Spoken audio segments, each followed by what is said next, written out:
వాక్యం చదువుకుందాం.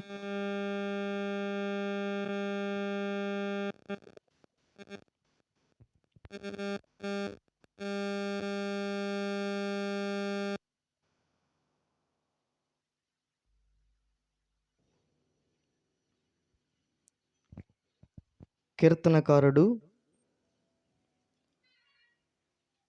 దావీదు కీర్తన 65వ అధ్యాయము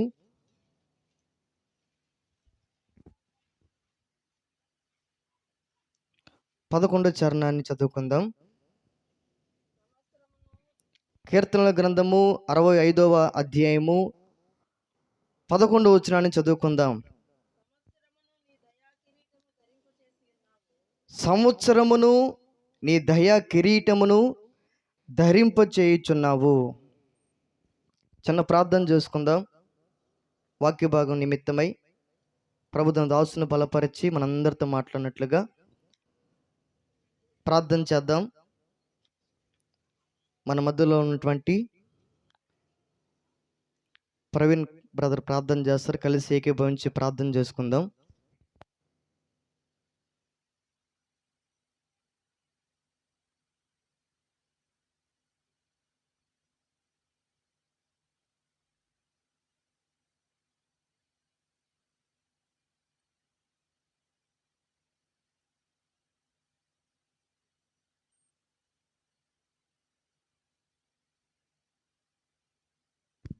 ప్రైజ్ ది లార్డ్. హల్లెలూయా. స్తోత్రం స్తోత్రం స్తోత్రం స్తోత్రం స్తోత్రం స్తోత్రం స్తోత్రం స్తోత్రం తండ్రి, నాయన మహాపరిశుద్ధుడా, నా యేసయ్య నా గొప్ప దేవ, నీ యొక్క బంగారు పాదాలకి వందనాలు ప్రభువా. యేసయ్య నా గొప్ప దేవ, ఇదిగో ప్రభువా నాయన, ఈ యొక్క 66వ పుట్టినరోజు జరుపుకుంటున్నటువంటి అరుణత గృహంలో ప్రభువా, ఇప్పటి వరకు ప్రభువా నీ యొక్క నామానికి కీర్తనల ద్వారా ఘనపరిచాం ప్రభువా, సాక్ష్యం ద్వారా ఘనపరిచాం ప్రభువా. ఇదిగో ప్రభా, నిలబడిన ఈ యొక్క సేవకుడు ప్రభా నాయన, ఈ యొక్క ప్రార్థనకు వచ్చినటువంటి మాతోనూ ముఖ్యంగా ప్రభువా, ఈ పుట్టినరోజు జరుపుకుంటున్నటువంటి అరుణత గురించి ప్రభా, పరిశుద్ధాత్మ దేవ, నీ సేవకుడి ద్వారా ప్రభా మాతో మాట్లాడుతున్న విధానం బట్టి వందనాలు ప్రభా. యేసయ్యా నా గొప్పది, ఒక మనుషుడు మాట్లాడటం వ్యర్థం ప్రభా, మీరు మాట్లాడితే ప్రభా మాకు హృదయాలు కదులుతాయి ప్రభా. అటువంటి మాటలు ప్రభా మీరు మాతో మాట్లాడండి ప్రభా. యేసయ్యా నా గొప్ప దేవ, మరి ముఖ్యంగా ప్రభా నాయన, ఈ యొక్క 66వ పుట్టినరోజు ప్రభా ఈ యొక్క లోకంలో ప్రభా ఎంతోమంది చేసుకుంటారు ప్రభా, కానీ ఈ విధంగా జరిపించుకునే కృపనైనా కొద్ది మందికి మాత్రమే ఇస్తారు ప్రభా. ఎందుకంటే ప్రభా నాయన, ఆ యొక్క 66వ పుట్టినరోజు ప్రభా లోకంలోకి ఇది ఎరుతరంగా అవ్వచ్చేమో కానీ ప్రభా నాయన, ఈ యొక్క 66వ పుట్టినరోజు ప్రభా భర్తతో కలిసి, కూతురులతో కలిసి, అల్లులతో కలిసి, మనవరు మనవరాలతో, ముని మనవులతో కలిసి, ముఖ్యంగా ప్రభా నీ యొక్క సన్నిధితో కలిసి ఈ యొక్క ప్రార్థన చేసుకునే కృప ప్రభా అందరికి రాదు ప్రభా నాయన. అది ఎవరికి వస్తుందంటే ప్రభా నాయన, కీర్తనలు 128 అధ్యాయంలో ప్రభాన మీరు చెప్పిన విధానంగా ప్రభాన, యెహోవా యందు భయభక్తులు కలిపి ఆయన త్రోవలందు నడుచు వారు ధన్యులు. నిశ్చయముగా నీ కష్టజీతం అనుభవించేదవు. నీ భోజనం బల్ల చుట్టూ నీ పిల్లల ఒలివ మొక్కలే ఉందురు, నీ పిల్లల పిల్లలను చూచెదవు అనే ఒక మాట ప్రభది కొద్ది మందికి మాత్రమే నెరవేరుతుంది ప్రభా. ఆ మాట ప్రభానైనా అరుణత గృహంలో మీరు నెరవేర్చిన విధానం బట్టి వందనాలు ప్రభా. యేసయ్యా, యేసయ్యా నా గొప్ప దేవా, ఈ యొక్క పుట్టినరోజు జరిపించుకున్న అరుణత విషయమే కాకుండా ప్రభానైనా, ఆ యొక్క రక్త సంబంధులకు, ఆ యొక్క సంతానం ప్రభానైనా ఇంకనూ నీ యొక్క ఆత్మీయతలో బలపడాలి ప్రభా, నీ యొక్క సన్నిధిలో నిలబడాలి ప్రభానైనా. అటువంటి నిలబడే యొక్క మాటలు ప్రభా నీ సేవకుడి ద్వారా ప్రభు అయినైనా ఈ కుటుంబ సభ్యులతో ప్రార్థన వచ్చిన మా అందరితో మాట్లాడమని నేను చేసిన ఒక చిన్న ప్రార్థన ఆలకించమని నజరేయుడు యేసయ్య నామములో అడిగి వేడుకుంటున్నాం తండ్రి. Amen. Amen. Amen. Praise the lord. Hallelujah. మరొకసారి ఆ మాటను చదువుకుందాం. కీర్తనల గ్రంథము 65వ అధ్యాయము 11 వచనంలో రాయబడిన మాటని మరొకసారి చదువుకుందాం. సంవత్సరమును నీ దయా కిరీటమును ధరింపచేసి ఉన్నావు. ఆమేన్. హల్లెలూయా. హల్లెలూయా. దేవుని యొక్క వాక్యంలో రాయబడినటువంటి మాటలను ఒకసారి మనం ఆలోచన చేస్తే, పరిశీలన చేసుకుంటే, భక్తుడైనటువంటి దావీదు అనేటువంటి మహారాజు తన జీవితంలో రోజులు గడుస్తున్నాయి, వారాలు గడుస్తున్నాయి, నెలలు గడుస్తూ ఉన్నాయి, సంవత్సరాలు కూడా గడుస్తూ ఉన్నాయి. అయితే తన జీవితంలో జరిగించబడుతున్నటువంటి గడుస్తున్నటువంటి సంవత్సరాలను, అలాగుననే నెలలను, మాసాలను, వారాలను, రోజులను దేవుని సన్నిధిలో కూర్చొని లెక్కించుకుంటూ ఉంటున్నప్పుడు తనకు కలిగినటువంటి ఆలోచన, ప్రభునందు తనకు కలిగినటువంటి ఒక నిరీక్షణ ఏ విధముగా ఉన్నది అని మనం ఆలోచన చేస్తే ఇలాగూ రాయబడి ఉన్నది: సంవత్సరమును నీ దయా కిరీటమును ధరింపచేసి ఉన్నావు. హల్లెలూయా, హల్లెలూయా. సంవత్సరం గడవాలన్నా, నెలలు గడవాలన్నా, వారాలు లేకపోతే రోజులు గడవాలన్నా, ఈరోజు బ్రతుకున్న మనము రేపు ఏం జరుగుతుందో చెప్పలేనటువంటి పరిస్థితులు మనం ఉన్నాం. స్తోత్రం చెప్దామా అందరము? హల్లెలూయా. ఈ క్షణం ఏం జరుగుతుందో, మరొక క్షణము ఏం జరుగుతుందో చెప్పలేనటువంటి రోజుల్లో మనం ఉన్నాం. ఈ లోకంలో ప్రతి దానికి గ్యారెంటీ ఉంది, కానీ దేనికి గ్యారెంటీ లేదు అని అంటే, నువ్వు కొనబడిన ప్రతి ఒక్క వస్తువుకి గ్యారెంటీ అనేది ఉన్నది. ఒక సంవత్సరమో, లేకపోతే 2 సంవత్సరాలు, లేకపోతే ఎన్నో నెలలుగా అయినా సరే దానికి కొంత టైం అనేది ఇస్తారు. కానీ మనిషి చేత చేయబడినటువంటి వస్తువుకి గ్యారెంటీ ఉంది, కానీ ఆ చేయబడినటువంటి ఆ ఏ వస్తువు అయితే చేయబడిందో ఆ మనిషికి మాత్రము ఏమీ లేదు, గ్యారెంటీ లేదు. అందుకని భక్తుడైనటువంటి దావీదు తన జీవితంలో గడుస్తున్నటువంటి రోజులను బట్టి, గడుస్తున్నటువంటి వారాలు బట్టి, గడుస్తున్నటువంటి మాసాలు బట్టి, గడుస్తున్నటువంటి సంవత్సరాలు బట్టి, గత సంవత్సరం అంతా కాపాడబడి మరొక సంవత్సరంలో అడుగు పెడుతున్నాము అనంటే ఎవరి దయాన్ని గుర్తించాడు దావీదు అనంటే, తన బలమని అని చెప్పుకోవడం లేదు, తన యొక్క ఆరోగ్యమని చెప్పుకోవటం లేదు, తన యొక్క ఆయుష్ని చెప్పుకోవటం లేదు, కానీ ఎవరి దయ అని చెబుతున్నాడు దావీదు అని మనం చూస్తే దేవుని యొక్క దయా కిరీటము ధరింప చేయబడి ఉన్నాడు గనుక దేవుడు దావీదుకి సంవత్సరము అనేటువంటి దయా కిరీటాన్ని ఆయన ధరింప చేశాడు గనుక మరొక రోజులోనికి అడుగు పెడుతున్నాడు, మరొక వారంలోనికి అడుగు పెడుతున్నాడు, మరొక మాసంలోనికి అడుగు పెడుతున్నాడు, మరొక సంవత్సరంలోనికి అడుగు పెడుతున్నాడు. హల్లెలూయా. గట్టిగా చెప్దామా? హల్లెలూయా. అరుణమ్మ తల్లి నాతో వచ్చి ఈ కృతజ్ఞత కూడిక ఏర్పాటు చేసుకోవాలని ఆమె నాతో చెప్పింది. అయితే నాకు ఇచ్చినటువంటి సమాచారం ఏంటంటే, ఎందుకు ప్రార్థన పెట్టుకుంటుంది, ఏంటి విషయము అని నేను విచారణ చేస్తే ఆమెకు 66 సంవత్సరాలు గడిచాయి, 67 సంవత్సరాలు అడుగు పెడుతుంది గనుక పుట్టినరోజు సందర్భంగా కూడిక ఏర్పాటు చేసుకున్నది అని నాకు తెలియపరిచినప్పుడు, ఈ వయసులో అవసరమా అన్నట్లు నాకు అనిపించింది. స్తోత్రం చెప్దామా? గట్టిగా చెప్దామా? హల్లెలూయా. 66 సంవత్సరాలు వచ్చినటువంటి మనకు పుట్టినరోజుల అవసరమా అని నా మొదలు నేను తలంచుకున్నా. అయితే ఈ సందర్భంగా వాక్యానికి సిద్ధపడుతున్నటువంటి నా జీవితాల్లో, ఈ యొక్క వాక్యాన్ని చదువుతున్న నా జీవితాల్లో సంవత్సరము గడిచి మరొక సంవత్సరంలో అడుగు పెడుతున్నాము అనంటే ఎవరి దయ అని దావీదు చెబుతున్నాడు అనంటే దేవుని యొక్క దయ. అందువలనే మరొక సంవత్సరంలో అడుగు పెట్టగలుగుతున్నాము అని దావీదు అనుభవపూర్వకంగా పరిశుద్ధాత్మ దేవుడు మన కోసం రాయించినటువంటి మాటలను నేను పరిశీలన చేసిన తర్వాత, ఈ వయసులో కూడా అటువంటి అనుభవంలో ఇటువంటి సహవాసపు మధ్య, సంఘపు మధ్య దేవుని బిడ్డలతో చేరి కుటుంబంతో సంతోషంతో సమాధానముతో దేవుడిచ్చిన ఆరోగ్యాన్ని బట్టి, దేవుడిచ్చినటువంటి ఆయుష్కాలను బట్టి, ప్రభు ఇచ్చినటువంటి మరి సకలమైనటువంటి ఆశీర్వాదాన్ని బట్టి, ప్రభు సంబంధించినటువంటి మేలులను బట్టి ఆమె అనుభవిస్తూ తృప్తి పొందుతూ గడిచినటువంటి 66 సంవత్సరాలు కాపాడబడిన విధానాన్ని బట్టి 67 సంవత్సరాలు అడుగు పెట్టబోతున్న తన జీవితంలో కృతజ్ఞతగా ఈ కొడుకు ఏర్పాటు చేసుకోవడం అనేది ప్రభు ఇచ్చినటువంటి దయ అని నాకు అర్థమైంది. ఆమెన్. హల్లెలూయా. స్తోత్రం చెప్దామా? హల్లెలూయా. దేవుని యొక్క దయ లేకపోతే, దేవుని యొక్క కనికరము లేకపోతే, దేవుడే ఒకరి పట్ల దయ చూపకపోతే, దేవుడే ఒకరికి ఆయుష్ ఇవ్వకపోతే, దేవుడే మరొక దినాన్ని ప్రసాదించకపోతే, లేకపోతే మరొక సంవత్సరం ప్రసాదించకపోతే ఈ భూమి మీద ఏ యొక్క నరుడు, ఏ యొక్క మనుషుడు జీవించలేడు. ఆమెన్. హల్లెలూయా. అందుకనే జీవ మరణాలు ఎవరి వశమని రాయబడి ఉన్నది? దేవునికి వశమని రాయబడి ఉన్నది. హల్లెలూయా. నీవు మరణమే అయినా జీవమే అయినా అవి ఎవరి వశము అనంటే దేవుని యొక్క వశమని లేఖనాలు సెలవిస్తూ ఉన్నాయి. నీవు బ్రతకడమే అయినా, నీవు జీవించడమే అయినా, కాలగర్భంలో కలిసిపోవడమే అయినా అది ఎవరి చేతిలో ఉన్నది అనంటే నీ చేతిలో లేదు, నా చేతిలో లేదు. మన జీవితాలు ఎవరి చేతిలో లేవు, కానీ మనల్ని కలుగు చేసి మనల్ని ఈ లోకానికి పుట్టించినటువంటి సృష్టికర్త అయినటువంటి దేవునికి మాత్రమే, ఆయన చేతుల్లో మాత్రమే మన ప్రాణాలు ఉన్నాయి. ఆమెన్. హల్లెలూయా, హల్లెలూయా. ఆయన వశము మాత్రమే, ఆయన వశములోనే నీవు నేను ఉన్నాం.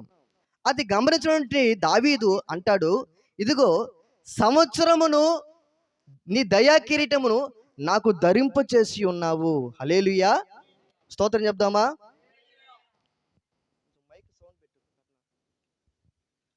హల్లెలూయా. నా దేవుడే నాకు సహాయకుడు, ఇశ్రాయేలు వారిని కాపాడువాడు, కునుకడు నిద్రపోడు నా యేసయ్యా. నా దేవుడే నాకు సహాయకుడు, ఇశ్రాయేలు వారిని కాపాడువాడు, కునుకడు నిద్రపోడు నా యేసయ్యా. నా దేవుడే నాకు సహాయకుడు, ఇశ్రాయేలు వారిని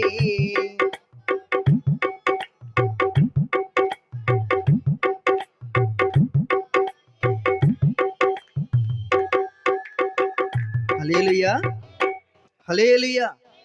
అట్లా సంవత్సరాలు ఎవరి దయాన్ని దావీదు అనుకుంటున్నాడు అనంటే, తను మహారాజుగా ఎదిగించబడ్డా, దీవించబడ్డా, ఆశీర్వదించబడ్డా తన జీవితాల్లో మరొక దినము, మరొక సంవత్సరము ప్రసాదించబడుతున్నది అనంటే దేవుని యొక్క దయ అని దావీదు గ్రహించాడు.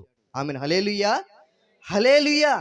ఇది నాన్న దేవుని వాక్యం వింటున్న మనము కూడా దావీదు వలె మరొక దినము మనకు ప్రసాదించబడుతుందన్న, మరొక సంవత్సరం ప్రసాదించబడుతుంది అన్న దానికి ఎవరి కారణము అనంటే మనం ఆరాధన చేసినటువంటి యేసుక్రీస్తు ప్రభుల వారు. ఆమెన్. హల్లెలూయా. గట్టిగా చెప్దామా? హల్లెలూయా. కావాలంటే కొన్ని సందర్భాలలో మనము అనారోగ్య పరిస్థితుల్లో వైద్యుని యొద్దకి, డాక్టర్ యొద్దకి వెళితే డాక్టర్ గారు మనకున్న పరిస్థితిని బట్టి ట్రీట్మెంట్ చేసి వైద్యాన్ని అందిస్తారు. ఇంకా ప్రాణాపాయ పరిస్థితులను వచ్చేసిన తర్వాత డాక్టర్ గారు ఇవి చేతులు పట్టుకొని, ఇవి చేతులు కాదండి మరి కాళ్ళు అనుకోండి అని వారిని బ్రతిమాడవలసినటువంటి విధానం బ్రతిమలాడి ప్రాణాలు బ్రతికించమని డాక్టర్ గారు అడిగామనుకోండి, డాక్టర్ గారు ఏమంటారు?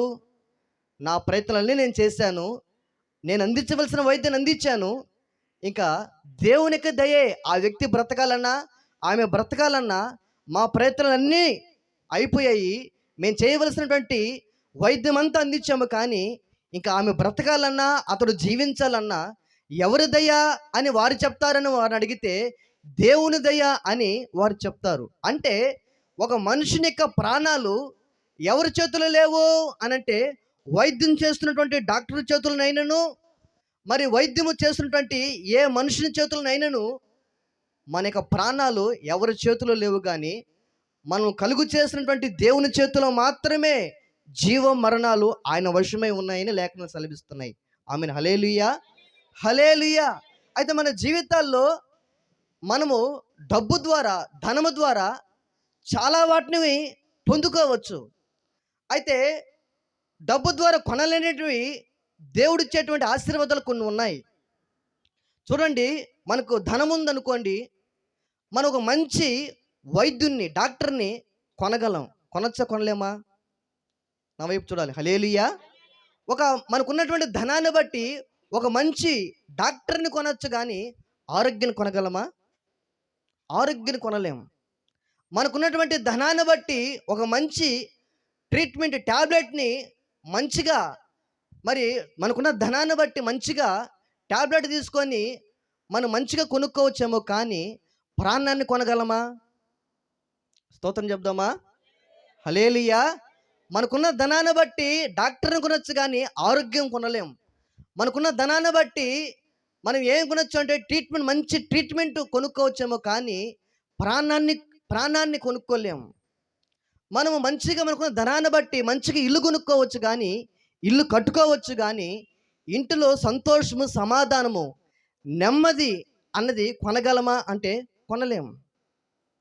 హల్లెలూయా. హల్లెలూయా. ఒక మంచిగా ఆ టేకు కొయ్యతో మంచిగా మంచం చేసుకోవచ్చు, కానీ ఆ మంచం మీద పడుకునే నిద్రను కొనగలమా అంటే నిద్రను కూడా కొనలేము మన జీవితాల్లో. హల్లెలూయా.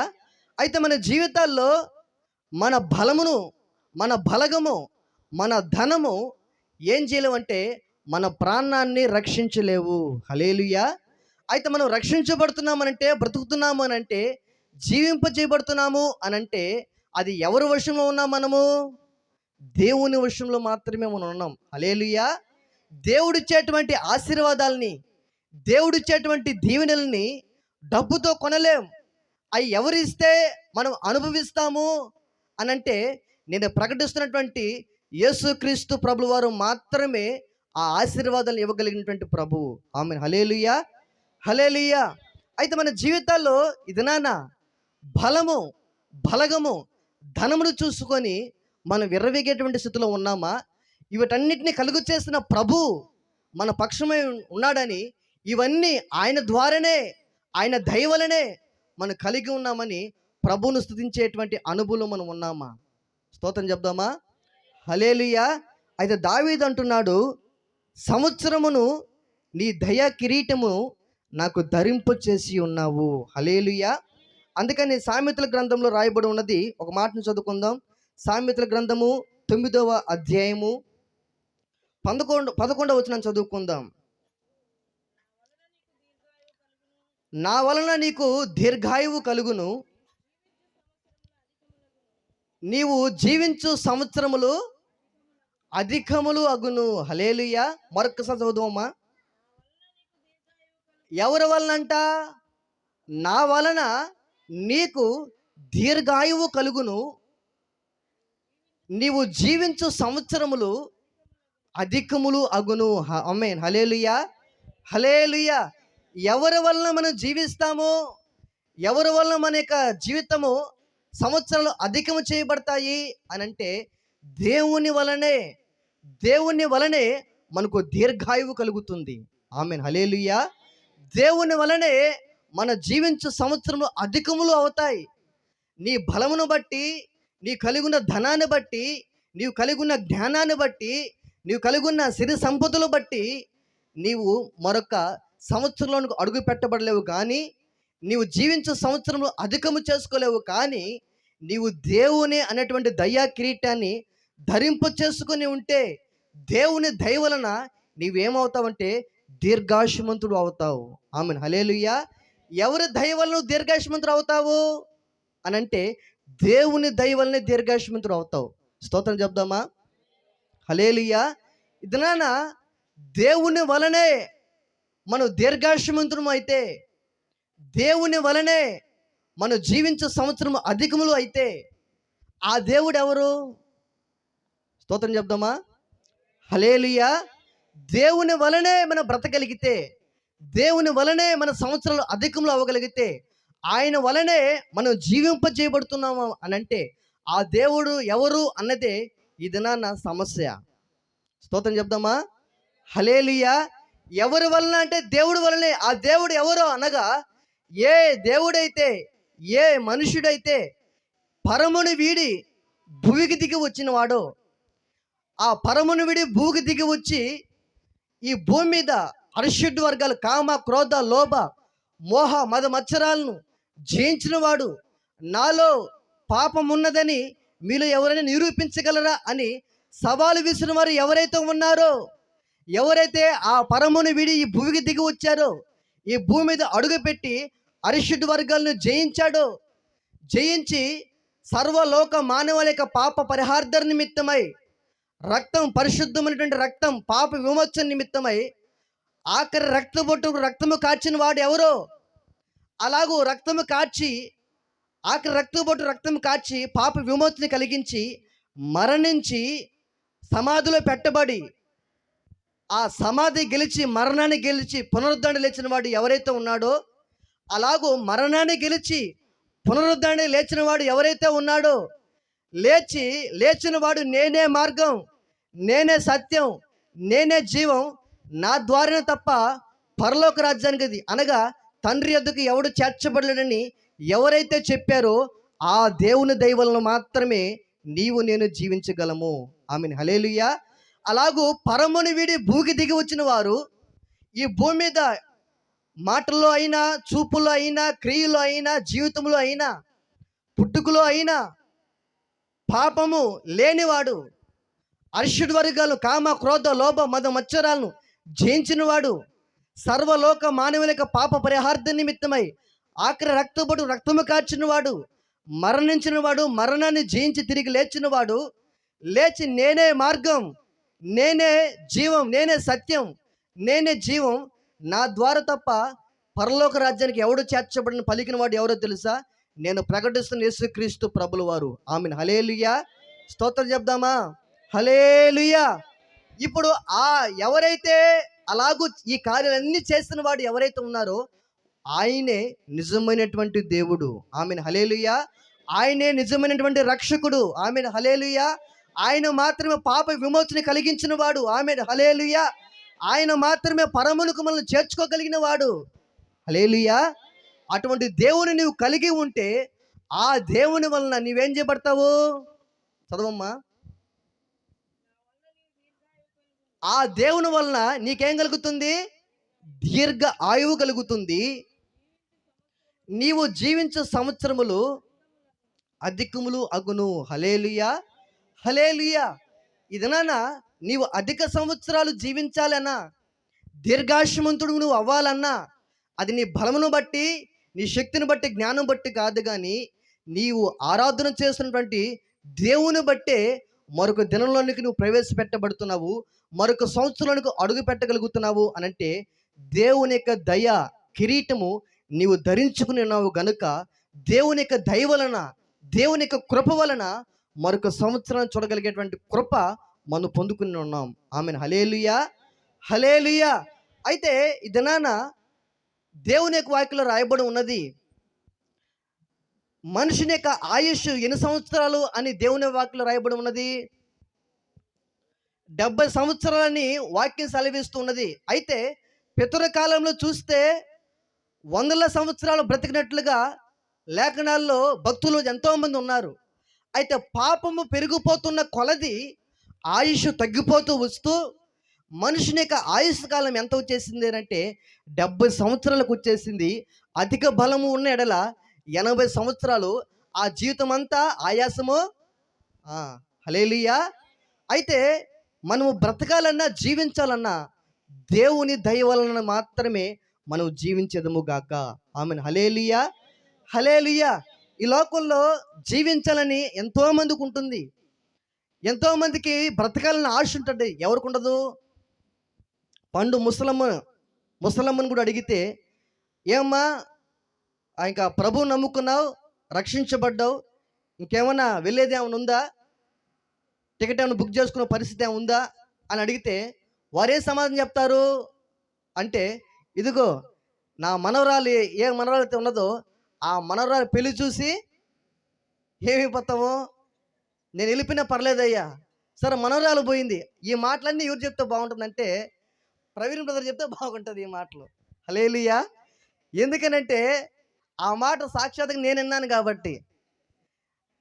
మామూలుగా సహజంగా నాకు నువ్వు ఎవరన్నా జోక్స్ చేస్తే నాకు నవ్వు వెంటనే రాదు. అందులో పండిస్తే తప్ప నాకు నవ్వు రాదు. దేవుని యొక్క కృపను బట్టి ఆ బ్రదర్ మామూలుగా జోక్స్ చేస్తుంటే నాకు ఎట్లుంటుందంటే పగలబడి నవ్వేటంటే అనుభవంలోకి వెళ్ళిపోతాను నేను. హల్లెలూయా, స్తోత్రం చెప్దామా? ఆ బ్రదరే చెప్పిన మాట ఒక ముసలమ్మని గాన, మరి వృద్ధాప్యం ఉన్నటువంటి ముసలమ్మని కానీ అడిగితే ఆమె ఏముంటుంది తెలుసా అన్నాడు. ఏముంటుంది అని ఆశ్చర్యకరంగా వింటే, నా మనవరాలకి పెళ్ళి అయిపోతే చచ్చిపోతానయ్యా అంటదంట. హల్లెలూయా. అంటే బ్రతకాలని ప్రతి ఒక్కరికి ఏముంటుంది? ఆశ ఉంటుంది. స్తోత్రం చెప్దామా? ఇంట్లో గొడవ పడినటువంటి ఒక ఆమె ఉందంట. భర్తకి భార్యకి గొడవ వచ్చి ఇంకా ఆ వాదన ఈ వాదన పడి మొత్తానికి వాదన నెగ్గి ఇవేం చేసిందనంటే, ఇంక నాకు ఈ ఇంట్లో స్థానం లేదు కాబట్టి నేను చచ్చిపోతానని చెప్పి ఇంట్లో గొడవ వేసుకొని లబోదబ్బనుకో పరిగెత్తుకుంటూ ఇంట్లో నుంచి బయట వెళ్ళిపోయిందంట. ఏడబడి చావడానికి బావిలో దూకి చచ్చిపోతాను నేనని చెప్పి ఇంట్లో గొడవ పడి పరిగెత్తు పోతూ ఉంది. పరిగెత్తుకొని పోతా ఉంటే దారి మధ్యలో వర్షం వచ్చిందంట. ఏ హడావుడిగా పరిగెత్తుకొని పోయిందో మరలా పరిగెత్తుకుంటూ ఇంటికి వచ్చిందంట. పరిగెత్తుకు ఇంటికి వచ్చి మాయ్ ఇంట్లో గొడుగుంది తను తీసుకొని రా అని చెప్పిందంట. హల్లెలూయా. చచ్చిపోయే ఆమెకి గొడుగు అవసరమా? హల్లెలూయా. గట్టిగా చెప్దామా? చచ్చిపోతా ఉన్నది, తడిస్తే ఏముంది, ఇంకేమైనా అయితే ఏముంది? అయితే బ్రతకాలి అనేటువంటి ఆశ చివరి క్షణం వరకు ప్రతి ఒక్కరు మిగిలి ఉంటుంది. స్తోత్రం చెప్దామా? హల్లెలూయా. అయితే మన జీవితాల్లో మనం జీవించాలి అని అంటే, బ్రతకాలి అని అంటే, అధిక సంవత్సరములు మనం కలిగి ఉండాలి అని అంటే దేవుని యొక్క దయ వలన మాత్రమే మనం బ్రతికించబడతాం. ఆమెన్. హల్లెలూయా. అందుకనే ఒక దైవజనుడు ఇలాగూ ఒక పాట రాసుకున్నాడు. ఒకని ఆయుషు ఆశీర్వాదము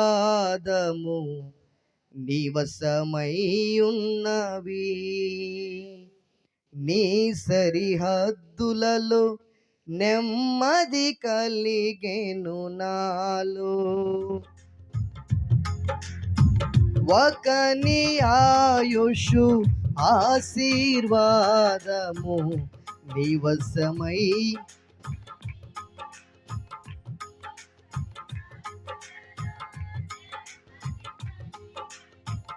ఒకని ఆయుషు. స్తోత్రం. గట్టిగా చెప్పబడదామా?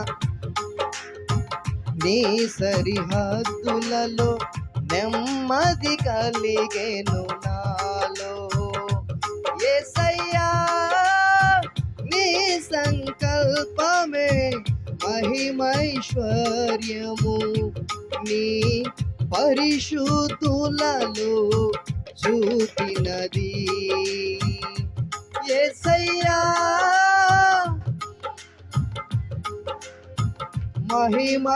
మహిమైశ్వర్యము, నీ పరిశుద్ధులలో చూపినది. ఒకని ఆయుషు ఆశీర్వాదము నివసమై ఉన్నవి, నీ సరిహద్దులలో నెమ్మది కలిగెను నాలో. యేసయ్యా నీ సంకల్పమే మహిమైశ్వర్యము, నీ పరిశుద్ధులలో చూపినది. యేసయ్యా నీ సంకల్పమే మహిమైశ్వర్యము, నీ పరిశుద్ధులలో చూపినది. విజయ గీతము మనసారా నేను పాడేదా, నా విజయముకై ప్రాణ త్యాగము చేసావు నీవు. విజయ గీతము మనసారా నేను పాడేదా, నా విజయముకై ప్రాణ త్యాగము చేసావు నీవు. పునరుద్ధానుడ నీవే నాలాపనానికి నారాధన. పునరుద్ధానుడ నీవే నాలాపనానికి నారాధన. విజయ గీతం మనసారా నేను పాడేదా. హల్లెలూయా. హల్లెలూయా. అట్లా మనం బ్రతకాలన్నా, జీవించాలన్నా దేవుని వల్లే మనం బ్రతికించబడతాం. దేవుని యొక్క దయ అనే కిరీటాన్ని ధరింప చేసుకోవడం బట్టే మరొక సంవత్సరం అన్నది మనం చూడగలం. ఆమెన్. హల్లెలూయా. అయితే బ్రతకాలనే ప్రతి ఒక్క మనుషునికి, భూమి మీద ఉన్న ప్రతి ఒక్క మనుషునికి బ్రతకాలి, ఇంకా బ్రతకాలి, ఇంకా బ్రతకాలి అన్నటువంటి ఆశ అన్నది ప్రతి ఒక్కరి జీవితంలో ఉంటుంది. అయితే బైబిల్ గ్రంథాల్లో కూడా మరి అలాగూ అధిక సంవత్సరాలు బ్రతకాలని, దేవుని యొక్క దయ పొందుకోవాలని, దేవుని యొక్క కనికరాన్ని పొందుకొని, దేవుని యొక్క దయ వలన, దేవుని యొక్క కృప వలన అతడు దేవుడిచ్చేటువంటి ఆశీర్వాదాన్ని, దేవుడిచ్చేటువంటి ఆరోగ్యాన్ని, దేవుడిచ్చేటువంటి ఆయుష్ని పొందుకొని అధిక సంవత్సరాలు బ్రతకాలని ఆశ కలిగిన వారు బైబిల్ గ్రంథంలో భక్తులు ఎంతోమంది ఉన్నారు. కానీ ఇద్దరైనా ఒక భక్తుని గురించి మనం ఆలోచన చేద్దాము. అందరిలాగానే ఈ భక్తుడు కూడా అధిక సంవత్సరాలు బ్రతకాలని ఆశ కలిగి తను జీవించినటువంటి జీవితకాలం అంతయు దేవుని పైన ఆధారపడి బ్రతికిన వాడు నేను తెలియపరచబోతున్నటువంటి భక్తుడు. ఆమేన్. హల్లెలూయా. ఆ భక్తుడు ఎవరు అని మనం ఆలోచన చేస్తే, దేవుని యొక్క దయ వలన తన బ్రతుకు సంవత్సరం అధికములవ్వాలని ఆశ కలిగిన వాడు ఎవరు అని అంటే, అతడు యూదా వారికి 13వ రాజు. ఎవరు? యూదా వారికి 13వ రాజు. ఎవరా రాజు? అరుణం తల్లి అందరు నీ సైనా చూస్తున్నారు. హల్లెలూయా. స్తోత్రం చెప్దామా? హల్లెలూయా. యూదా వారికి 13వ రాజు తను తండ్రిని నడిచినటువంటి నడిపింపులు నడవుక దావీదు వలె, దావీదు యొక్క హృదయానుసారుడు ఎలాగైతే దేవుని సన్నిధిలో నడుచుకున్నాడో అలాగూ దావీదు వలె నడుచుకున్నటువంటి వ్యక్తి ఈ వ్యక్తి.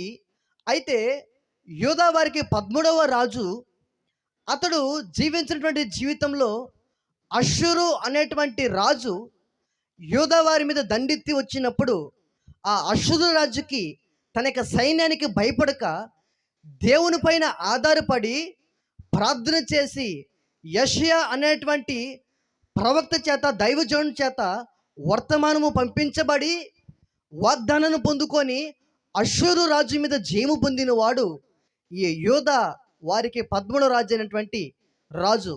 అతనికి మరణకరమైనటువంటి ఒక రోగం వచ్చింది. ఆ రోగం వచ్చినప్పుడు ఆ రోగం వచ్చిన పరిస్థితుల్లో ప్రతి పరిస్థితుల్లో దేవుని మీద ఆధారపడి నడుచుకున్నటువంటి అలవాటు కలిగిన వాడు కనుక తనకు మరణకరమైనటువంటి రోగం వచ్చిన ఆ రోగములో దేవుని పైన ఆధారపడి ప్రార్థన చేసి ఆయుష్ 15 సంవత్సరాల యొక్క ఆయుష్ పొందుకున్న వాడు ఎవరు? ఇప్పుడు చెప్పగలరు. హల్లెలూయా. హిజ్కియా. ఈ హిజ్కియా అహాజు అనేటువంటి దీని యొక్క మరి హిజ్కియా యొక్క తండ్రి ఎవరు అనే ఆలోచన చేస్తే, అహాజు తండ్రి అహాజు యొక్క కుమారుడైనటువంటి ఈ హిజ్కియా ఎటువంటి జీవితాన్ని జీవించాడు అని అంటే, మరి యూదా వారికి 13వ రాజుగా ఎన్నిక చేయబడితే తన యొక్క తండ్రి బయలు మరి ఆరాధించేటువంటి బలిపీఠాలను కట్టి ప్రజల్ని నిజమైన దేవుని వైపు కాకుండా నిజ దేవుని తప్పించి మరి బయలుని ఆరాధించేటట్లుగా మరి బలిపీఠాలను కట్టి ప్రజల్ని ప్రోత్సహించి నిజ దేవుణ్ణి ఆరాధించేటువంటి అనుభవం నుంచి దారి తప్పించే విధంగా తన తండ్రి నడిచాడు. హల్లెలూయా. గట్టిగా చెప్దామా? హల్లెలూయా. అయితే హిజ్కియా రాజైన తర్వాత తన తండ్రి అయిన అహాజు వలె నడుచుకోక తన యొక్క తండ్రి ఏదైతే నిలబెట్టాడో వాటన్నిటిని పగలగొట్టి నిజమైన దేవుని వైపు తన ప్రజల్ని త్రిప్పి యాజకులు వారి యొక్క యాజకత్వము చేయక యాజక ధర్మాన్ని విడిచిపెట్టి పారిపోయిన వారిని మరలా యాజక ధర్మము చేయనట్లుగా ప్రజలందరిని పురుకొల్పి సంఘముగా, సహవాసముగా, నిబంధన జనులుగా, వారిని ఆరాధకులుగా, ఈ భూమిని ఆకాశాన్ని కలుగు చేసిన సృష్టికర్త వైపు వారిని మళ్లించి యాజక ధర్మము నిత్యము జరిగించుకున్నట్లుగా యాజకుల్ని పిలిపించి యాజక ధర్మము చేయించిన వాడు తన తండ్రి అయిన అహాజు కట్టించిన బలిపీఠాలన్నిటినీ పగలగొట్టినవాడు, దావీదు వలె దేవునికి హృదయానుసారంగా నడిచినవాడు, నీతిమంతుడు. మరి ప్రతి విషయంలో దేవుని మీద ఆధారపడి ప్రార్థన చేసేటువంటి అనుభవం కలిగిన వాడు. హల్లెలూయా! ఇంత అనుభవం కలిగి ఉంటే దేవుని పని కోసమే, దేవునికి సేవ కోసమే యాజక ధర్మము నిత్యము జరిగించున్నట్లుగా వెలుపైనటువంటి సేవకులు పిలిపించి యాజక ధర్మము నిత్యము జరిగించున్నట్లుగా గొప్ప కార్యాలను తలపెట్టిన వాడు ఈ హిజ్కియా. హల్లెలూయా! గట్టిగా చెప్దామా? ఇటువంటి స్థితిలో ఉన్నటువంటి హిజ్కియాకి గొప్ప కార్యాలు, తన యొక్క ఆరాధన చేస్తున్నటువంటి దేవుని యొక్క నామం పేరిట గొప్ప కార్యాలు తలపెట్టి అందులో జీము చూచిన వాడు, నీతిమంతుడు, యథార్థవర్తనుడు, దేవుని పైన ఆధారపడి నడుచుకున్నటువంటి వాడు, తండ్రి చేసినటువంటి క్రియలు కాక దావీదు వల్లే నీతిమంతుడు నడుచుకున్నటువంటి వాడు. ఇంత నీతిమంతుడుగా, ఇంత యథార్థవంతుడుగా, ఇంతగా దేవుని కోసం గొప్ప కార్యాలు చేసినటువంటి ఈ హిజ్కియా జీవితంలో మరణకరమైనటువంటి ఒక రోగం వచ్చిందంట. ఏ రోగము? మరణకరమైనటువంటి ఒక రోగం వచ్చినప్పుడు, అప్పుడు ప్రతి విషయంలో దేవుని పైన ఆధారపడి ప్రార్థన చేసేటువంటి ఈ హిజ్కియా తన యొక్క ఎప్పుడైతే ఈ సమాచారము దైవ సేవకుని ద్వారా, ప్రవక్త అయినటువంటి మరి యెషయా ద్వారా ఎప్పుడైతే ఈ సమాచారము అందించబడిందో, అయ్యా నీవు జీవించేటువంటి సంవత్సరము దగ్గర పడ్డాయి, నీ ఇంటిని చక్కబెట్టుకో, నీవు ఇంక నీ కాలాన్ని ముగించవలసినటువంటి సమయం ఆసన్నమైంది, ప్రభు నిన్ను పిలుస్తున్నాడు, ఆయన ఎదుర్కోవడానికి నీ ఇంటిని చక్కబెట్టుకో, నీ జీవితాన్ని సరిచేసుకో, ఒకవేళ లోపాలు ఉంటాయా, లోపాలు సరిచేసుకో, నీ జీవితంలో అరమరికలు ఏమైనా ఉన్నాయా, వాటిని సరిచేసుకొని నీ ఇల్లంతటిని చక్కబెట్టుకో అని యెషయా ప్రవక్త ద్వారా సందేశాన్ని పొందుకున్నటువంటి హిజ్కియా. ఇంటిని ఎప్పుడు చక్కబెట్టుకుంటారు? రాత్రిలోనా, చీకటిలోనా, పగల్లోనా? మా పగుల్లోనే. అంటే కనబడుతున్నప్పుడే చక్కబెట్టుకుంటుంటాం. అందుకనే చేతులు కాలిన తర్వాత ఆకులు పట్టుకుని ప్రయోజనం లేదు, ముందుగానే సిద్ధపాటు కలిగినటువంటి అనుభవం ఉండాలని పెద్దవారు సామెతగా చెప్తూ ఉంటారు. అట్లాగనే యెషయా ప్రవక్త ఎప్పుడైతే నీ ఇంటిని చక్కబెట్టుకో అని చెప్పాడో, వెంటనే తన యొక్క ముఖము తన గోడ తట్టు తిప్పుకొని తను ప్రభు సన్నిధానంలో చేసినటువంటి కార్యాలన్నింటినీ తలపోసుకుంటూ, తనకు ఇంకా బ్రతకాలనేటువంటి ఆశతో, ఇంకా జీవించాలనేటువంటి ఆశతో, తన బ్రతికేటువంటి సంవత్సరాలు అధికములవ్వాలని, ఇప్పుడే ప్రభు సన్నిధికి వెళ్ళడం కాదని, ఇంకా బ్రతకాలని హిజ్కియా కూడా ఆశ కలిగిన వాడై తన యొక్క ముఖాన్ని గోడ తట్టు తిప్పుకొని ప్రార్థన చేస్తూ ఉంటున్నాడు. ఏమని ప్రార్థన చేస్తుంటే, యెహోవా నా దేవా, యథార్థమైనటువంటి హృదయునై సత్యముతో నీ సన్నిధిని నేను ఎట్లు నడుచుకుంటునో, నీ దృష్టికి అనుకూలముగా ఎట్లా జరిగించుతునో, ఎట్లా జ్ఞాపకం చేసుకోమన్నాడు? కృపతో జ్ఞాపకం చేసుకోమని ప్రార్థన చేశాడు. ఆ ఆ ఆ యెహోవా అతనికి ప్రత్యక్షమై ఇలాగూ సెలవిచ్చును, నీవు తిరిగి హిజ్కియా యొద్దకు పోయి అతనితో ఇట్లనుము,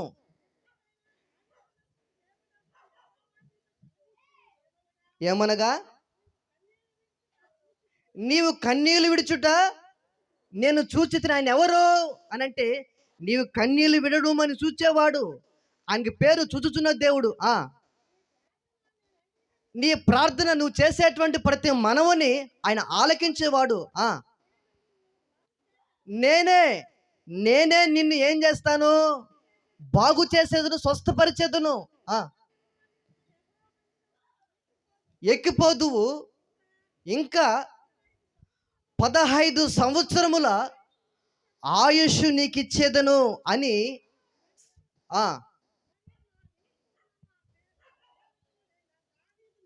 దావీదు నిమిత్తము ఈ పట్టణమును నేను కాపాడుచు పడకుండా ఆమేన్ హల్లెలూయా నేను నిన్ను విడిపించెదను. ఆమేన్ హల్లెలూయా. మన కన్నీళ్లు చూచేవాడు, మన ప్రార్థన ఆలకించేవాడు, మన మనవుల్ని ఆలకించేటువంటి వాడు హిజ్కియా యొక్క మనవుని కూడా ఆలకించాడు. ఎందుకనంటే తాను కూడా బ్రతకాలని, అప్పుడే మరణం అవ్వకూడదని, ఆ మరణకరమైన రోగాన్ని పడినటువంటి హిజ్కియా అప్పుడే కాలగర్భంలో కలిసిపోకూడదని దేవునికి సముఖములో గోడ తట్టు తిప్పుకొని కన్నీళ్లతో ప్రార్థన చేసినటువంటి ప్రార్థన ప్రభు ఆలకించి 15 సంవత్సరాల ఆయుష్ని పొడిగించాడు. ఆమెను హల్లెలూయా. తన యొక్క ప్రార్థన ద్వారా, తన యొక్క మనవుల ద్వారా మరణం అవ్వవలసినటువంటి హిజ్కియా దేవునితో పోరాడి ప్రార్థన చేసి, ఆ ప్రార్థన నీతిమంతుని యొక్క ప్రార్థన విజ్ఞాపన మనఃపూర్వకమైనదై బహు బలము గలదై ఉండును అని వాక్యం సెలవిచ్చే రీతిగా నీతిమంతుడు గనుక, యథార్థవంతుడు గనుక, దేవునిందు భయభక్తులు కలిగిన వాడు గనుక, దేవుని కోసము నమ్మకంగా గొప్ప కార్యం తలపెట్టిన వాడు గనుక దేవుని సన్నిధిలో తను ఎట్టి రీతిగా జీవించాడో ఆ జీవించిన కాలాన్ని బట్టి కృపతో జ్ఞాపకం చేసుకో ప్రభు అని ప్రార్థన చేస్తే, ఆ ప్రార్థన బట్టి 15 సంవత్సరాల ఆయుష్ పొడిగించుకున్నటువంటి వాడు ఈ హిజ్కియా. Amen hallelujah. స్తోత్రం చెప్దామా. ఇట్లాగూ 15 సంవత్సరాల ఆయుష్ వచ్చిన తర్వాత మరి హిజ్కియా ఎటువంటి ఆశీర్వాదాన్ని పొందుకున్నాడో ఈ రాత్రి చూద్దామా. దినవృత్తాంతం 2వ గ్రంథము 32వ అధ్యాయము 27 నుండి 29 వరకు చదువుకుందాం. దినవృత్తాంతులు 2వ గ్రంథము 32వ అధ్యాయము 27వ వచనం నుండి 29వ వచనం వరకు చదువుకుందాం. హిజ్కియాకు అతనికి విస్తారమైనటువంటి ఐశ్వర్యమును ఘనతయు కలిగిను. అతడు వెండి బంగారములను రత్నములను సుగంధ ద్రవ్యములను నానా విధములకు శ్రేష్టమైన ఉపకరణములను సంపాదించి వాటికి బొక్కసములు కట్టించెను. ధాన్యమును ద్రాక్షారసమును తైలమును ఉంచుటకు కొట్లను, పలు విధముల పశువులకు శాలను, మందలకు దొడ్లను కట్టించెను. మరియు దేవుడు అతనికి అతి విస్తారమైన కలిమి ఏం చేశాడంట? దయచేశాడంట. స్తోత్రం చెప్దామా. హల్లెలూయా. అతడు సర్వ సమృద్ధిని కలిగిన వాడుగా ఉన్నాడు. అంత మాత్రమే కాకుండా చివరిగా రాయబడిన మాట, దేవుడు అతనికి అతి విస్తారమైనటువంటి కలిమి దయచేసినందున ఏం చేయబడ్డాయి? పట్టణములను, విస్తారమైన గొర్రెల మందులను, ఏందమ్మా, పశువుల మందలను అతడు సంపాదించెను. హల్లెలూయా, హల్లెలూయా. దేవుని యొక్క సముఖంలో ప్రార్థన చేసినటువంటి హిజ్కియా మరణకరమైనటువంటి రోగముతో తన జీవితాన్ని కాలం ముగించవలసినటువంటి హిజ్కియా ప్రభు సన్నిధిలో ప్రార్థన చేయడం బట్టి 15 సంవత్సరాల ఆయుష్ని పొడిగించుకోగలిగినటువంటి గొప్ప ప్రార్థనాపరుడుగా, నీతిమంతుడుగా, ఆ ప్రార్థన మనఃపూర్వకమైనదై బహు బలము కలిగినటువంటి గొప్ప కార్యము చేసేటట్లుగా హిజ్కియా యొక్క సంవత్సరములు అధికములు అయ్యాయి. ఆమేన్ హల్లెలూయా. ఎవరి వల్ల అధికములు అయ్యాయి అని అంటే, హిజ్కియా ఏ దేవునైతే ఆరాధన చేస్తున్నాడో, ఏ దేవుడైతే పరముని విడి భూమికి దిగి వచ్చి మరణించి మరణాన్ని జయించి పునరుద్ధరణ తిరిగి లేచి నేనే మార్గం, నేనే సత్యం, నేనే జీవం, నా ద్వారా తప్ప తండ్రి యొద్దకు ఎవడు చేర్చబడలేదని ఏ దేవునైతే ఆరాధన చేశాడో ఆ దేవునికి ప్రార్థన చేసి 15 సంవత్సరాల ఆయుష్ను పొడిగించుకున్న వాడుగా ఈ హిజ్కియా ఉంటున్నాడు. హల్లెలూయా, హల్లెలూయా. అయితే తన జీవితాల్లో ఈ యొక్క మరణకరమైనటువంటి రోగము రానంత వరకు ప్రభు కొరకు గొప్ప కార్యాలు తలపెట్టిన వాడు, గొప్ప పని చేసిన వాడు, నీతిమంతుడుగాను యథార్థవంతుడుగాను నడుచుకున్నటువంటి వాడు, తద్వారా తను ప్రభు సందులో నడుచుకున్నటువంటి రీతిని బట్టి 15 సంవత్సరాల ఆయుష్ను పొడిగించుకున్న వాడుగా ఈ హిజ్కియా ఉంటే, ఈ 15 సంవత్సరాల ఆయుష్ కాలంలో ఈ హిజ్కియా చేయగలిగింది ఏమున్నది అని మనం ఆలోచన చేస్తే, దేవుని యొక్క దయ వలన విస్తారమైనటువంటి కలిమిని సంపాదించుకున్న వాడుగా ఈ హిజ్కియా ఉంటున్నాడు. హల్లెలూయా. అయితే ఈ కలిమిని సంపాదించిన తర్వాత మరి హిజ్కియా ఎలా మారాడు, ఎలా ఉన్నాడు? ధనము, కలిమి, బలము కలగనంత వరకు దేవుని మీద ఆధారపడి, దేవుని యొక్క దయ మీద ఆధారపడి, తన సంవత్సరం అధికములు చేసుకొని దేవుని యొక్క ఆశీర్వాదాన్ని అనుభవిస్తున్నటువంటి ఈ హిజ్కియా ఆశీర్వదించబడిన తర్వాత, ఆశీర్వాదాన్ని అనుభవిస్తున్న తర్వాత, దేవుడిచ్చిన ఆయుష్ను అనుభవిస్తున్న తర్వాత ఇతను ఎలాగ మారాడు, ఎలాగ మారిపోయాడు అని దేవుని వాక్యం సెలవిస్తుంది అనంటే, చూడండి 32వ అధ్యాయము 25వ వచనం చదువుకుందాం. అయితే హిజ్కియా మనసున గర్వించి తనకు చేయబడిన మేలుకు తగినట్టు ప్రవర్తింపనందున అతని మీదికిని యూదా యెరూషలేము వారి మీదికిని కోపము రాగా. హల్లెలూయా, హల్లెలూయా.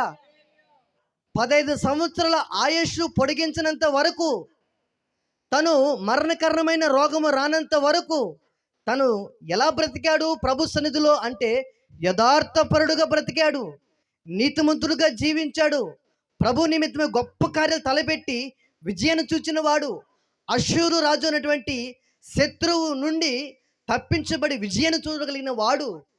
ఈ హిజ్కియా 15 సంవత్సరాల ఆయుష్ పొడిగించబడిన తర్వాత ఇతని జీవితంలో దేవుడిచ్చేటువంటి అతి విస్తారమైన కలిమి ఆశీర్వాదాన్ని అనుభవించేవాడుగా ఉంటూ ఏముగా మార్చబడిపోయాడంటే, దీవించబడ్డ తర్వాత, ఆశీర్వదించబడిన తర్వాత, దేవుని చేత 15 సంవత్సరాల ఆయుష్ పొడిగించబడిన తర్వాత మనసున్న గర్వించిన వాడై దేవుడు చేసిన మేలుకు తగినట్లుగా ప్రవర్తింపక ఎలా ప్రవర్తించాడంట? చదవండి ఆ మాటని. 25వ వచనం, 25వ వచనం చదవమ్మా.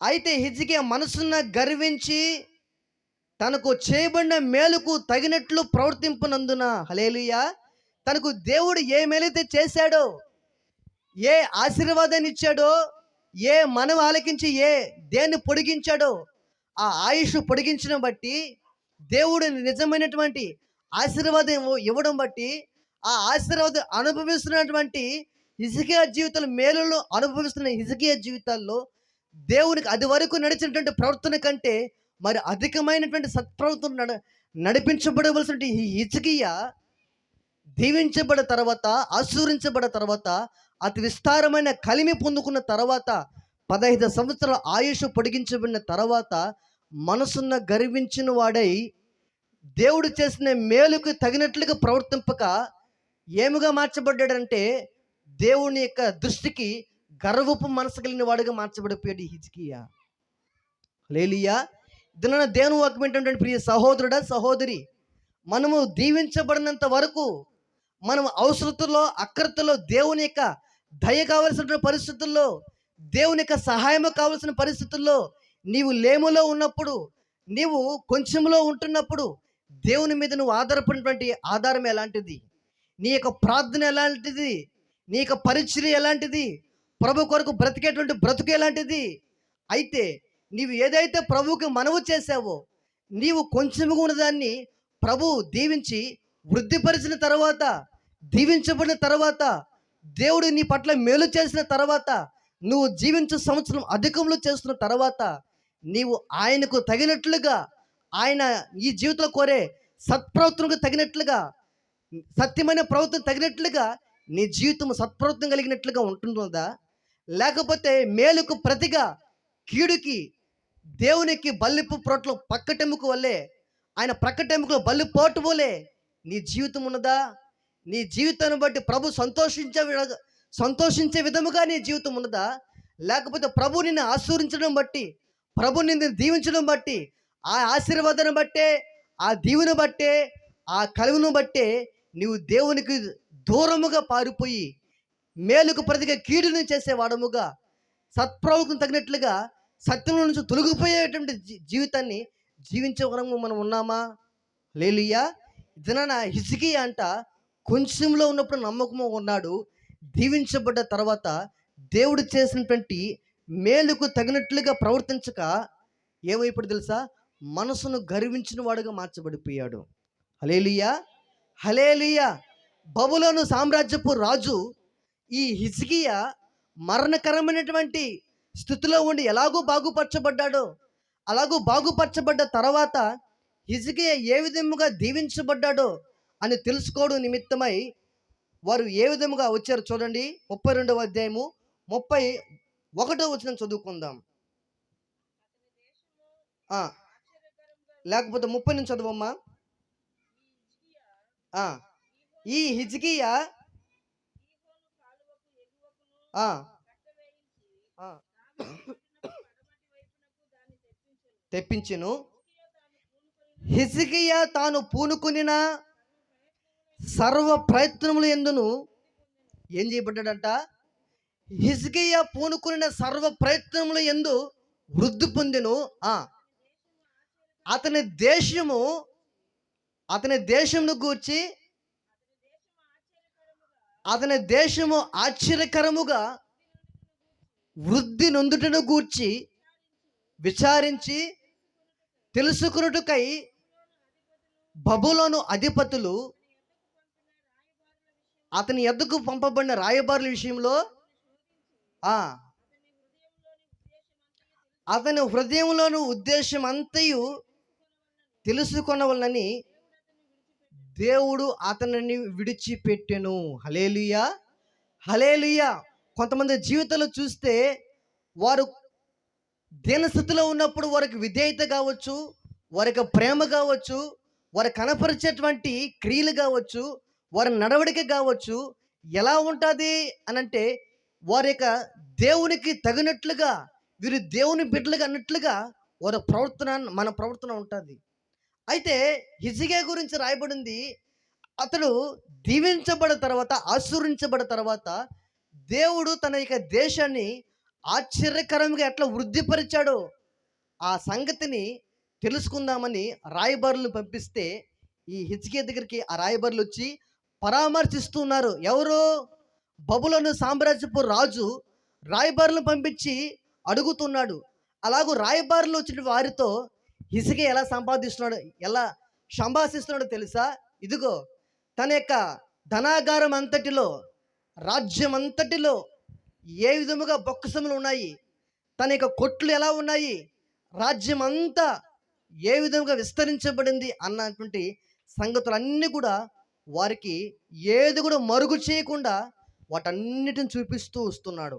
హల్లెలూయా, హల్లెలూయా. ఏ విధమైన మనసులో చూపిస్తున్నాడు అంటే ఇది దేవుని యొక్క దయ వలన కలిగిందని అని కాక, దేవుని యొక్క దయ వలనే ఈ మరణకరమైన రోగం నేను బాగుపరచబడ్డానని కాక, దేవుని యొక్క దయ వలనే ఈ 15 సంవత్సరాల ఆయుష్ పొడిగించబడిందని కాక, దేవుని యొక్క దయ వలనే ఈ కలిమి విస్తరించబడిందని, ఆశ్చర్యకరంగా వృద్ధి పొందాడని అని కాక, దేవుని యొక్క దయ వలనే అని కాక, తన యొక్క బలమును బట్టి, తన యొక్క శక్తిని బట్టి, తన యొక్క జ్ఞానాన్ని బట్టే సమస్తాన్ని సంపాదించగలిగాడు అన్నట్లుగా తన మనసును గర్వించి వారి ఎదుట ఏం చేస్తున్నాడంటే తన్ను తాన్ని కనపరుచుకుంటున్నాడు. హల్లెలూయా. కనపరుచుకుని మనసునందు గర్వించిన వాడై వారన్నిటిని చూపించిన తర్వాత దేవుడు ఏం చేశాడంటే తన అంతరంగంలో ఉన్నటువంటి విషయాన్ని తెలుసుకోవడం నిమిత్తమై ఆయన ఏం చేశాడంట? విడిచిపెట్టాడంట. హల్లెలూయా. దేవుని వాక్యమైనటువంటి ప్రియ సహోదరుడా, సహోదరి, నీవు దీవించబడ్డ తర్వాత, ఆశీర్వదించబడిన తర్వాత, నీవు దేవునికి మేలులు, ఆశీర్వాదాలు అనుభవిస్తున్నటువంటి తర్వాత నీ జీవితము ప్రారంభపు జీవితంలో జీవించిన జీవితము కంటే మరి ఎక్కువగా అధికముగా మార్చబడిందా?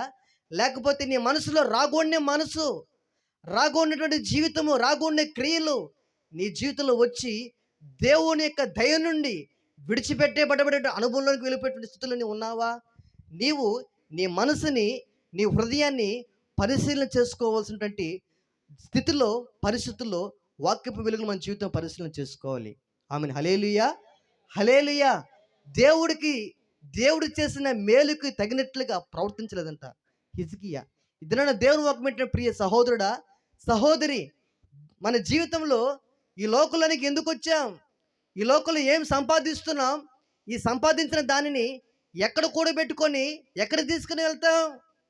ఈ లోకంలో ఎంత గనుడైనా, ఎంత పేరు ప్రఖ్యాతి కలిగిన వాడైనా, ఎంత సంపాదించినా, ఎంత కలిగి ఉన్నా, ఒక దినాన్ని వీటిని నీకు ఇష్టం ఉన్నా ఇష్టం లేకపోయినా ఒక దినాన్ని విడిచిపెట్టి వెళ్ళిపోవలసిన వారిమే. హల్లెలూయా.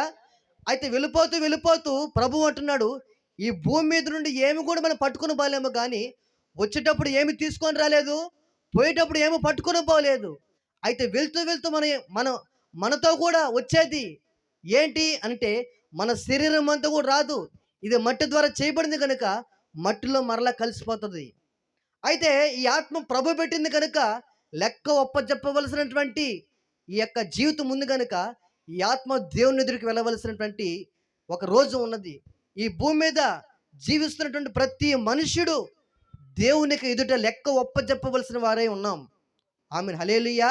అది మంచి పనులు చేసిన, చెడు పనులే చేసిన, యేసుక్రీస్తు ప్రభువుని ఎరిగి సత్యంలో నడిపించబడ్డ, యేసుక్రీస్తు ప్రభువుని ఎరిగిన, సత్యాన్ని ఎరుగక అసత్యంలో నడిపించబడుతున్న, ఒకవేళ యేసు ప్రభుని ఎరగక మరి లోకంలో జీవిస్తున్న, అసత్యంలోనే నడుస్తున్న ప్రతి ఒక్క మనుషుడు దేవుని యొక్క న్యాయపీఠం మీద నిలబడవలసి ఉన్నది. ఎందుకనగా దేవుడు సర్వలోక మానవుల యొక్క పాప పరిహార్థ నిమిత్తమై ఉచితముగానే ఆయన లోకానికి వచ్చి ప్రాణం పెట్టాడు. హల్లెలూయా. ప్రాణం పెట్టి, ఇదిగో నేనే మార్గం, మీరు ఎలా జీవించాలో నన్ను చూసి నేర్చుకోనండి, నా ద్వారా మీకు జీవం కలుగుతుందని, పరలోక రాజ్యంలో మీరు చేర్చబడతారని ప్రభువే సాక్షాత్తు చెప్పాడు. అయితే ఈ భూమి మీద నుంచి నువ్వేమి కూడా పట్టుకొని పోలేవు, కానీ వానికి క్రియలు చొప్పున ప్రతిఫలం ఇవ్వడానికి ఆయన యొద్ద జీతం ఉందని వాక్యం సెలవిస్తుంది. ఆమెను, హల్లెలూయా. నీతో పాటు ఏమొస్తాయి? చీకటి పుల్ల నీతో పాటు రాదు, కానీ నీతో పాటు నీవు చేసినటువంటి క్రియలే నీతో కూడా నీ వెంట వస్తాయి. హల్లెలూయా. ఆ క్రియలే నీ పైన సాక్ష్యం చెప్తాయి. ఆ సాక్ష్యాన్ని బట్టే నీకు తీర్పు తీర్చబడుతుంది. హల్లెలూయా. ఆ తీర్పులోనికి రాకూడదనే, తీర్పులో రెండు రకాలైనటువంటి జీవితాలు ఉన్నాయి. ఒకటి నిత్య సంతోషం, దానినే స్వర్గం అంటారు, పరలోకం అంటారు. రెండవది నిత్య నాశనం. అది రెండు కూడా నిత్యత్వంలో ఉండేటివి, మరణం తర్వాత ఉండేటివి. మరణం తర్వాత జరగబోయే సంగతులను తెలియపరిచిన వారు ఎవరైనా ఉన్నారా అని అంటే, నేను ప్రకటిస్తున్న యేసుక్రీస్తు ప్రభుల వారు మాత్రమే మరణం తర్వాత ఏమి సంభవించబోతున్నాయో, ఏమి జరగబోతాయో, ఆ మరణం తర్వాత సంభవించబోతున్న జీవితాల్లోనికి, ఏ జీవితంలోనికి వెళతామో, ఏ జీవితంలోనికి వెళ్ళకూడదో, ఏ జీవితంలోకి వెళ్ళకూడదో, ఎలా జీవిస్తే ఆ జీవితంలోకి వెళ్ళవో తెలియపరిచింది ఏదైనా ఉన్నదా అంటే, నేను ప్రకటిస్తున్నటువంటి బైబిల్ గ్రంథంలో ఉన్నటువంటి యేసుక్రీస్తు ప్రభువారు మాత్రమే అందరి కోసం ప్రాణం పెట్టినవాడు, అందరికీ దేవుడిని చెప్పినవాడు, పాప విమోచన కలిగించిన వాడు, ప్రతి ఒక్కరిని ఆయన ఎదుట నిలవబెట్టుకోవాలని వాక్యంతో ఉదక స్నానం చూపిస్తున్నవాడు. ఆమేన్, హల్లెలూయా. అయితే దేవునికి వాక్యం పెట్టిన ప్రియ సహోదరుడా, సహోదరి, పరలోకం ఎవరికి అని అంటే, ఈ భూమి మీద బ్రతికి ఉంటుండగానే యేసుక్రీస్తు ప్రభుల వారి సొంత రక్షకుని అంగీకరించి హృదయం మందు విశ్వసించి నోటితో ఒప్పుకొని నా పాపముల నిమిత్తమే ఆయన లోకానికి వచ్చి నేను భరించవలసినటువంటి కలువరి యొక్క శ్రమలని, సిలువ శ్రమలని ఆయన అనుభవించి నేను పొందవలసినటువంటి మరణాన్ని ఆయన పొందాడు. స్తోత్రం, హల్లెలూయా. మరి ఆయన రక్తం చేత నా పాపాలు కడుక్కొని పరిశుద్ధపరచబడి పవిత్రపరచబడి వాక్యానుసారమైన రీతిలో ఎవరైతే బ్రతికి తమ కాలాన్ని ముగిస్తారో, తండ్రి చిత్తము చేస్తారో వారికి పరలోకం. అయితే ఎవరికి నిత్య నాశనము, నరకం ఎవరికనంటే, ఈ లోకంలో తినొచ్చు, తాగొచ్చు, ఇష్టానుసారంగా జీవించవచ్చు, నా జీవితం నా ఇష్టం, నా బ్రతుకు నా ఇష్టం, నా జ్ఞానం నా బలము నా సంపాదన అనుకొని ఇష్టానుసారంగా జీవిస్తూ యేసయ్య పరిశుద్ధమైన రక్తంతో కడగబడక అనీతిమంతులుగా ఉంటున్న వారికి మరణిస్తే నిత్య నాశనం. అక్కడ అగ్ని ఆరదు, పురుగు చావదు, వేదనకరమైనటువంటి జీవితం. ఆ జీవితంలోనికి వెళ్ళకూడదని యేసుక్రీస్తు ప్రభుల వారు నీ కోసమై, నా కోసమై, మనందరి కోసమై, సర్వలోకంలో ఉన్న ప్రత్యేక మనుషుని నిమిత్తమై ఆఖరి రక్తబొట్టు రక్తం కాచాడు. ఆమేన్, హల్లెలూయా. అయితే నేను ప్రకటిస్తున్న యేసుక్రీస్తు ప్రభుల వారిని నీవు సొంత రక్షకుడిగా అంగీకరిస్తే ఆ దేవుని వలన నీవేమి పొందుకుంటావు అంటే, దేవుని యొక్క దైవంలో దీర్ఘాయువు పొందుకుంటావు. Amen hallelujah. నీవు జీవించే సంవత్సరములు అధికములు అవుతాయి. నీవు సంవత్సరము దయా కిరీటము నీవు ధరింప చేసుకొని అనుదినము, ప్రతి వారము, ప్రతి సంవత్సరము దేవునికి దయ వలన నువ్వు జీవించేటువంటి జీవితంలో అధికములు అవుతాయి. Amen hallelujah. అయితే ఇటువంటి దయ, ఇటువంటి జీవితము, దేవుడిచ్చేటువంటి ఆశీర్వాదము, సంతోషము, సమాధానం, నెమ్మది ఎవరు పొందుకుంటారు అనంటే, నేను ప్రకటిస్తున్నటువంటి యేసుక్రీస్తు ప్రభుల వారు చొప్పున ఎలాగైతే ఎవరైతే నడుచుకుంటారో వారికి దీర్ఘాయువు, అలాగనే దీర్ఘాయుష్మంతులయ్యేటట్లుగా అధిక సంవత్సరం జీవించే కృప నేను ప్రకటిస్తున్న యేసుక్రీస్తు ప్రభువు ఇస్తారు. Amen hallelujah. దేవుడు మన వినికిడిలో అటువంటి అనుభవంలో మనం నడిపించి, దీవించి, ఆశీర్వదించి, వదిలింప చేయనుగాక. Amen hallelujah. ప్రార్థన చేసుకుందాం.